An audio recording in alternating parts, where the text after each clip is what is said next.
Hello and welcome to EnvironMental with Dandelion. This is our podcast where we dive deep into issues around sustainability. We are your hosts and the founders of Dandelion Branding. I'm Court. That's all. We have 2 episodes each month. One is an overview of sustainability topics like this one that you're watching now. And the other is where we bring in an expert and go deep dive into a single topic, usually around some sort of sustainable innovation that they're working on. Very exciting. So if you're into sustainability stories and news, then you should definitely subscribe to our channel. In this episode, we are going to be sharing rapid fire good sustainability news for your heart and soul. The beauty of the US political system is that the federal government, doesn't have all the say, thankfully, and that we can still make 75% of our Paris climate agreements, and how biodiversity and bee science can change the world. So let's jump into it. Bee science. Woohoo! Fast good news, because everybody deserves fast good news. In the energy transition, Solar Energy Industries Associate Report showed that there are 5 million installations across the US. 97% of those are on residential rooftops, and that's cool. But what's even cooler is that this will double by 2030 and triple by 2034. In biodiversity news, tiny snails that were thought to be extinct were found, bred at the Chester Zoo in the UK, and released into a wild refuge on a small island in the archipelago. The reintroduction was a major step in a species recovery plan, which is important because snails are a huge part of the soil food web, because they're both food for native creatures and a species that breaks down organic matter in the soil. In health news, do not forget to eat your probiotics. A new study from the Frontiers in Nutrition say that it has been shown that both micro and nanoplastics could induce microbial imbalance in your gut, your nose, and your lungs, and that probiotic bacteria could be considered both a prevention and a treatment. It's huge. And in some positive politics news, because that's really important right now, the New York Climate Superfund was signed by Government Hochul, sorry for butchering that, at the end of 2024, which shifts the climate adaptation from everyday New Yorkers to fossil fuel companies that are actually responsible for the pollution. This law ensures that these companies contribute to the funding of critical infrastructure investments like coastal protections and flood mitigation systems to enhance climate resilience in the communities across the state. That's right. Fast good news in the sustainability world. In the world, just in the whole world, really, not just the sustainability world. These are huge. I mean, I think taking that step, I know this is particular to New York State, but that step towards actually holding corporations accountable for their emissions, for their devastation to ecosystems on the planet is massive. That's huge. And it kind of snuck in there. Like, it wasn't big. It happened kind of under the radar. I actually learned about it from Sue Inches, who we've had on the podcast before, in her newsletter, which I definitely recommend subscribing to. But she was like, here's something that was just snuck in under our noses. This New York Climate Superfund. Interesting that they would sneak something like that. Normally it's bad things, I guess, that are being snuck into bills or in general, just maybe it wasn't snuck, but that everything else politically, happening totally overshadowed it. That can happen. Yes, it's a strange time in the political world here in America. Absolutely. Every day there is a new barrage of things that are happening. I think it's good to stay up on what's happening, but I think it's also important to know that I think it's part of kind of the current administration strategy to sort of try to overwhelm everybody by throwing all sorts of stuff. But it's 100%, 100%, just one thing after another. Right, executive orders and all of this stuff, and it seems very overwhelming, and it seems like there's not really anything that we can do. but it's really refreshing to see things like those particular states that are actually taking really direct action. Yeah, and there are things that we can do, right? Our friend Davey over at EcoHelper sent us an article about being able to still hit 75% of the climate goals, even though we are out of, the United States is out of the Paris Climate Agreement. Which was pretty devastating to a lot of environmentalists, definitely. But this was like the news that we needed at the time. This came out in December, but it's really, really nice to hear that, like, so much, like, we've taken so many steps towards that direction. To hear that 75% of the US's climate goals can still be reached is really encouraging, right? That we don't necessarily need the federal government to be kind of spearheading this, that individuals and businesses can be the ones that are continuing this effort and still able to make such a huge change, because every little bit helps, right? Yeah, and I mean, that's kind of the beauty of the beauty and the challenge behind the US government, right?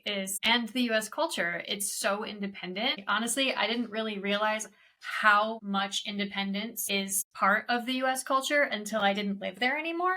But I think the way that the government is set up allows for, like, if the federal government goes a little crazy or goes batshit crazy, as we are seeing now, then states and cities and people and local governments can still make choices for themselves to take action. Knock on wood, right? That's that checks and balances is still something that is currently functioning to some degree, and that is a beautiful thing about the states. Absolutely, there's no unilateral decisions that can happen. That some of the states that get called out here in this article are Texas and Michigan, I was surprised actually at how the level of renewables that were developed in Texas. I actually didn't realize that there's many different But projects. It makes sense, right? Because Texas, besides being massive, it's very sunny and on a coast, so has a lot of wind. It has a lot of other resources besides just oil. It's also facing a real drought,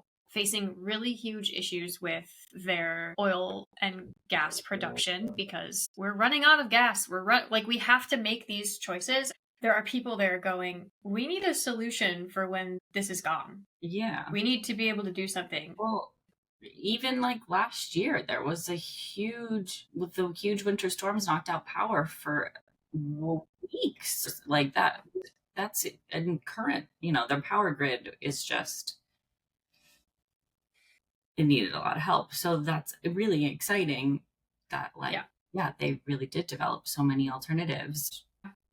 I hope that is definitely kind of helping to weather through those storms. And not to be conspiratorial, but maybe I am being conspiratorial, is that Texas is a big part of where the oil and gas companies are based. And historically, they're the first people to know, right? The oil and gas people knew about climate change being a problem 50, 60 years ago. And there is no possible way that they're going to say that, once oil and gas is gone, we're just not an energy company anymore. Bullshit. They're hedging their bets, right?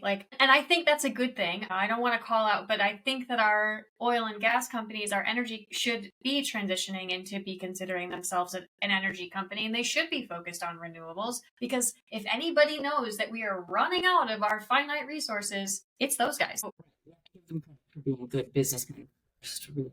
So they know where the investments will go in the future. Yeah. And that is Yeah. We'll give you credit for being good businessmen. If nothing else, you get that sticker. Yeah. Yeah. At some point, sustainability, it just is the smart choice. We're there, man. Yeah. Yes. There's a critical mass of things that are happening. And there comes a time where further investments into non-renewable resources just becomes unsustainable, truly, from even an investment standpoint. Yeah. And it's just like, we're past that time. I talked to a guy who did energy exploration like in the ocean and also on land, and they I don't know, it's science and math and shit, but they like know generally where oil or pockets of hydrogen are. And he told me that by like now they have to actually stop searching for new oil deposits because they won't be able to dig new wells after 2030 based on the World Climate Agreement or the Paris Climate Agreement, but it's like throughout the world. So if they can't explore anymore, then they have to be shifting now. They have a lot of time to figure out how to shift, how to reinvest, how to still be an energy company and make shitloads of money. So they might hit some of those climate goals that they set for 2030 then, is what you're saying, is that they're starting to see the steps towards people are starting to take those climate goals that they made in 2020 when we thought that 2030 was so far away, and everybody was making their climate goals based on 2030. And now we're halfway there. Are we ever going to learn that a decade is just like not that long? If you make a plan for a decade from now, you better start thinking about it today. Here we are. I guess not.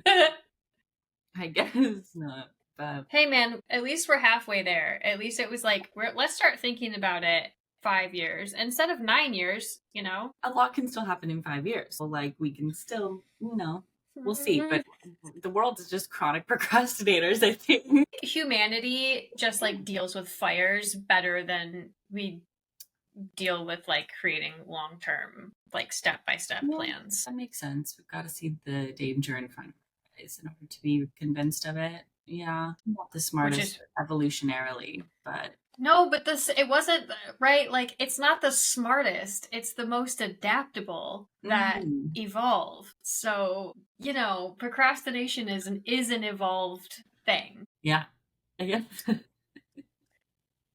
We forget that. It's not the smartest one. It's the one that fills the need or survives the best, which is violence, procrastination, and firefighting. It helps us survive. I guess we're doing great as a species. Yeah. We're making it work. Somehow. Yeah. And speaking of making it work, we've got another cool article that is great transition. All about how farmers are trying to make it work by using wildflowers and like biodiverse spaces on their farms to reduce soil erosion, to just overall help with biodiversity and soil health. And I love to see this. This is an article from The Guardian. Really exciting. Right? I love to see more and more farmers who are taking steps kind of towards a regenerative world. And this is so exciting. And it seems like such an easy solution of just like adding some lanes where you have native prairie grasses and wildflowers so that you're calling in pollinators and birds and, making a little ecosystem among a space, which was previously just kind of like void of any real actual ecosystem, traditional farm. It feels like a really easy solution. It feels like a kind of a no shit moment of like, I need bees to pollinate my things, so I will feed the bees thing. What I think is really exciting, but also what we don't talk about is like, it is a huge undertaking for arable farms to make this happen. And to see that that's happening is really cool. Like, we work with Soil Heroes Foundation, and they're doing the research on this project, actually, which was part of why I wanted to like share this on the podcast, because they're not mentioned here, but they're one of the first to take 10% of their land and make these biodiversity lanes and these strips. And even as a regenerative farm, man, it took years for them to get to a place where their lanes look nice, it's bringing in more pollinators, and like it is self-seeding, but it's a pretty big expense. I had really no idea about before we started asking these questions with them, but to see it happening on these other arable farms and that are conventional farms, and they're just like doing it, they're spending a few $1,000s sometimes per bio lane to make this happen. And yeah, it's going to save their farm over time, but it's a massive investment and a lot of time and a lot of energy, and it's dope to see them doing it. Yeah. I mean, I think it's I guess, a cool step towards like a longer term investment, right? I think a lot of farms for a long time were making decisions on such a sort of like quick win, like quickest fertilizer, quickest turnaround, quick, quick. Yeah. And this is such a different step, right? And like towards, okay, this is a longer term investment. This is something that will take some time to actually like develop and become useful to the farm in general. But once it is, then you're leaps and bounds ahead of your competitors that don't have that. And that sort of like long-term thinking, I think, is beautiful to see.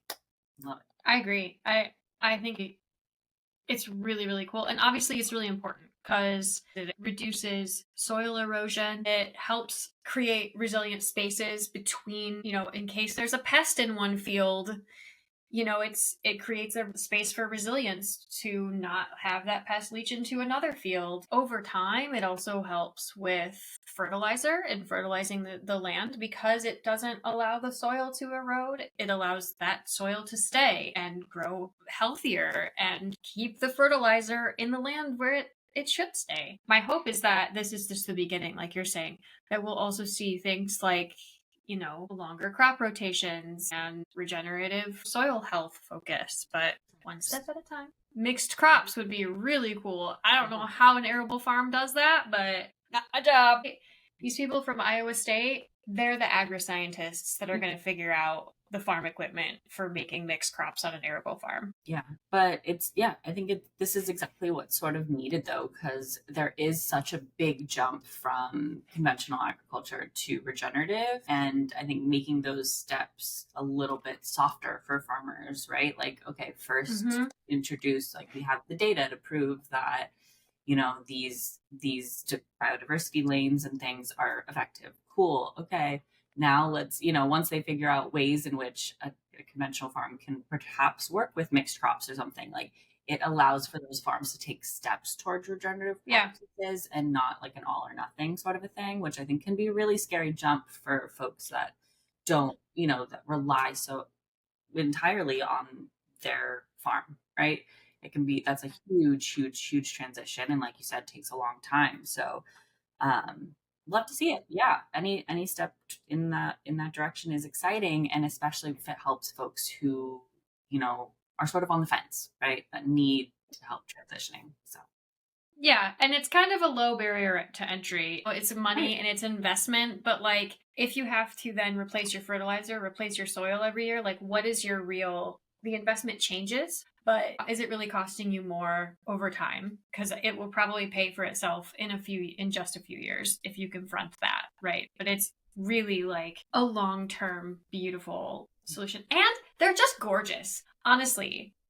Like, find a wildflower bio strip and just look at it. They're beautiful. And buzzing. That matters. And that is the human nature that like we need to be more in touch with. I think particularly America, right? Like there is not a whole lot of like raw, like natural American land. Not in the middle of the country. Not a ton. And if we can reclaim some of that farmland and, re-prairyize it, not the term, but you know what I'm saying. I like re-prairyize. For turning more of those farmlands back to prairie lands that have chance with roots in the soil, no more dust bowl situation. Yeah, we're better than that. We know better. We can do better. We know how to fix it. Yeah. Very cool. Very, very cool. Yeah. And speaking of like better pollinators and understanding our pollinators better, this blew my mind that scientists strapped QR codes on bees to see what they actually do. I cannot even pretend to like fully understand this. It is so intense, But from what I can understand, this is an article from Gizmodo. These scientists kind of just like glued a QR code, like not like your, scan this to get 20% off kind of QR code, but like a fancy one, like a really good science one. And then they put those QR codes like in and out of their hives so they can see what their real time is that they spend pollinating. Because we have this idea that honeybees forage a certain distance away, I think 6 miles or something, but they don't know if that's actually true. They don't know if what we know about bees is real or not. So they're finding all of these cool ways to test them, and one of these is just like, let's strap a QR code on it and watch it go. And they're finding some pretty cool stuff about bees. Yeah, it seemed like they just sort of discovered that they were going further perhaps than what they initially expected, and they're going further, and they're telling each other about it. Okay. They send scouts out, and then the scouts come back, and then more bees go to those places. And I think they also are learning that they live longer than we originally thought. I think we thought that bees lived a month or something, but actually they live way longer. Yeah, entomologists previously suggested that honeybees lived 28 days. However, we're seeing bees foraging for 6 weeks, and they don't start foraging until they're already 2 weeks old. So that's like double the amount of time, at least, that we thought a honeybee lived, which I think is super valuable. Totally. Yes. Their next step, I guess, in this study is to actually do geolocating trackers. So rather than just the QR code, something like an air tag, to actually track location and be able to like see. Yeah, which would be a huge amount of data and incredible. Though I think it's a little, I don't know. I'm like, that concerns me a little bit, because the transmission of that data, I don't know, bees are can it hurt the bee? That's a good question. Is that there's some data out there that suggests that like Wi-Fi signals confuse bees and stuff. And if there's one attached to it, what happens? At least, yeah, I don't know how bees really, operate at all. But yeah, it seems to me like those frequencies that allow the air tag or the locator or whatever to work might be using, they use like electromagnetic fields, right? Like that might be something that would affect bees. So I hope that they're doing that testing safely, I suppose. And but I mean, they're going to do it, right? Scientists, they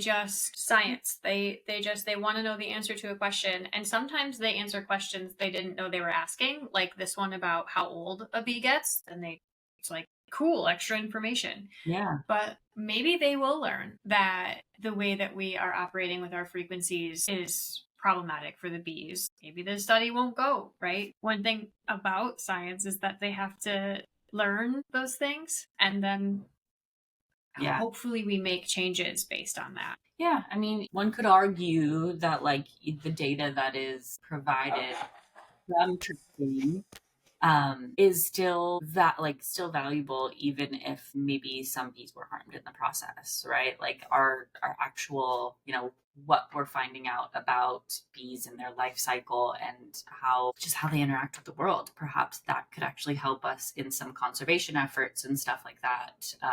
So I see both sides, but yeah. Yeah, I do too. And also that most of these studies are on specifically honeybees, and solitary bees are completely different.